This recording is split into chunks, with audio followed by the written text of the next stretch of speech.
السلام علیکم ورحمۃ اللہ وبرکاتہ۔ اللہ تعالیٰ نے روزے کے سلسلے میں سورہ بقرہ آیت نمبر 183 میں بہت اچھی بات ارشاد فرمائی۔ اعوذ باللہ من الشیطان الرجیم، بسم اللہ الرحمن الرحیم۔ یا ایہا الذین آمنوا کتب علیکم الصیام کما کتب علی الذین من قبلکم لعلکم تتقون۔ اے ایمان والو، ہم نے تم سے پہلے بھی لوگوں پر روزے فرض کیے تھے اور تم پر بھی روزے فرض کیے ہیں، اور مقصد بتایا کہ روزے کا مقصد کیا ہے۔ روزے کا مقصد بتایا کہ روزہ جب بندہ رہتا ہے، جب انسان روزہ رکھتا ہے تو اس سے مقصود اور اس کا مقصد یہ ہے کہ اس کے اندر تقوی آ جائے، اس کے اندر پرہیزگاری آ جائے، اس کے اندر اللہ تعالیٰ کا ڈر اور اللہ تعالیٰ کا خوف آ جائے۔ اسی لیے نبی کریم صلی اللہ علیہ وسلم نے مسلم شریف کی ایک روایت اور حدیث نمبر 2673 کے اندر یہ بات ارشاد فرمائی کہ اللہ تعالیٰ فرماتے ہیں کہ جب بندہ روزہ رکھتا ہے تو اس وقت میں اس سے بہت زیادہ خوش ہوتا ہوں۔ اور آپ صلی اللہ علیہ وسلم نے اس کے ساتھ ایک بات بڑی اچھی ارشاد فرمائی کہ اللہ تعالیٰ فرماتے ہیں کہ ہر نیک عمل کا ثواب 10 گنا سے لے کر 700 گنا تک دیا جاتا ہے۔ یعنی کوئی بھی آپ نیک عمل کر لیں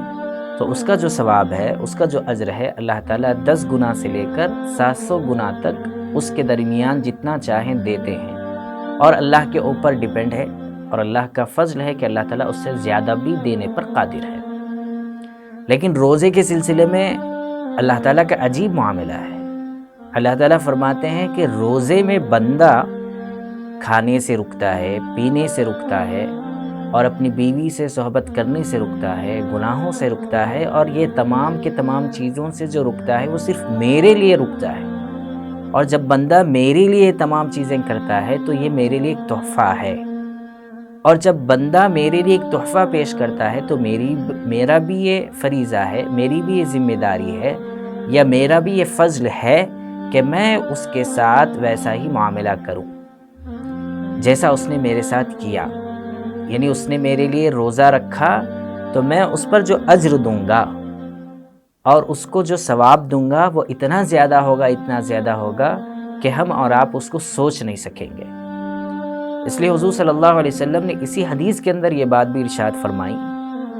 کہ جب بندہ روزہ رکھتا ہے تو اس کے لیے 2 خوشیوں کے اوقات ہوتے ہیں، خوشی کے 2 لمحات ہوتے ہیں۔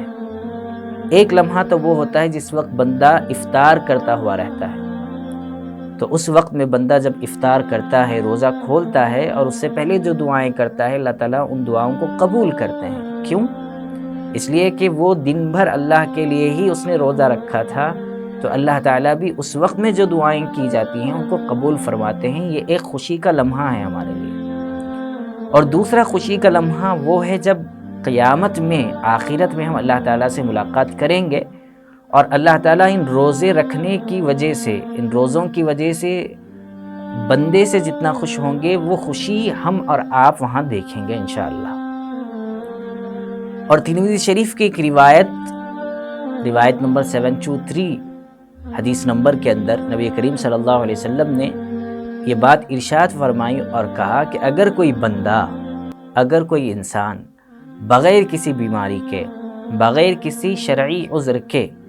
رمضان کا روزہ یوں ہی چھوڑ دے کہ بھئی کام تھا اس لیے چھوڑ دیا، نہیں وہ دکان پہ جانا تھا اس لیے چھوڑ دیا، گرما میں روزے آ رہے ہیں اس لیے چھوڑ دیا، اور اسکول جانا تھا اس لیے چھوڑ دیا، ہارڈ ورک ہے بہت زیادہ اس لیے چھوڑ دیا، یعنی بیمار نہیں ہے، سفر پر نہیں جا رہا ہے، ایسے ہی اپنے کاموں کی وجہ سے رمضان کا روزہ چھوڑ دیتا ہے، اور اس کے بعد میں جب رمضان ختم ہو جائے تو اس کی قضا کرتا ہے، تو وہ قضا کرنا گرچہ کہ اس کے اطمینان کے لیے صحیح ہے، لیکن رمضان کے روزے کی جو برکات تھیں، رمضان کے روزے کا جو اجر تھا وہ اس روزے میں نہیں آئے گا، اگرچہ کہ اس روزے کی قضا ہو جائے گی۔ اس لیے ہمیں اور آپ کو غور سے سوچنا چاہیے کہ اتنا اچھا موقع اور اتنا اچھا چانس اللہ تعالیٰ رمضان میں دیتے ہیں، جس سے ہم اپنے گناہوں کو دھو دیں، اللہ سے قریب ہو جائیں، اللہ سے قربت حاصل کریں، اور اللہ سے باتیں کریں اور اللہ تعالیٰ کو اپنا محبوب بنا لیں، اس سے بڑا بہترین کوئی اور موقع نہیں ہو سکتا۔ اس لیے ہم سب کو چاہیے کہ ہم آنے والے رمضان کے سلسلے میں پہلے سے شیڈیول بنا لیں کہ ہمیں کس وقت کھانا ہے، کس وقت سونا ہے، کتنی دیر قرآن پاک کی تلاوت کرنی ہے، کتنا وقت ہمیں افطاری میں لگانا ہے، افطاری خریدنے میں لگانا ہے،